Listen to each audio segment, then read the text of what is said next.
আরে আমার এখানে কান্না কান্না সেভ করা আছে কান্না। আমি আমেরিকার এক এয়ারপোর্ট থেকে বাহির হইতেছিলাম, তো এক ছেলে মাকে হুইল চেয়ারে নিয়ে আসতেছিল।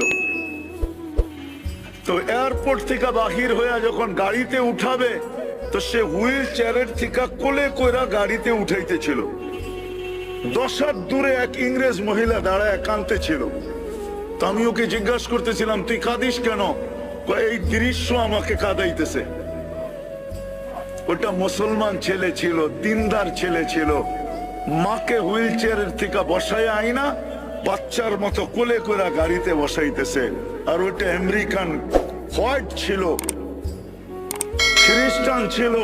ও দৃশ্য দেখে কাঁদতেছে যে দেখো এই বয়সের মাকে সন্তান কিভাবে কোলে করে গাড়িতে উঠায়, আর আমার সন্তান কোথায় হারায় গেছে আমি জানি না।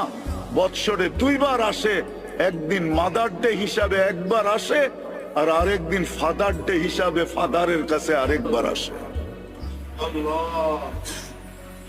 যদি আমরা শিখতাম তাহলে আমাদের দেশে হয়তো বৃদ্ধাশ্রম।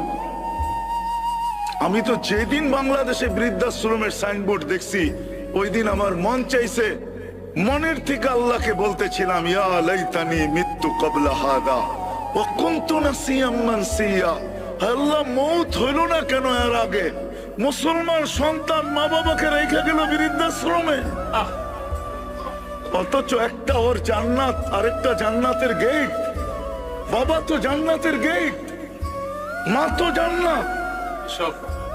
ইমাম শাফি রহমতুল্লাহ আলাইহি পাও টিপতেন আর মাঝে মাঝে তালুতে চুমা দিতেন।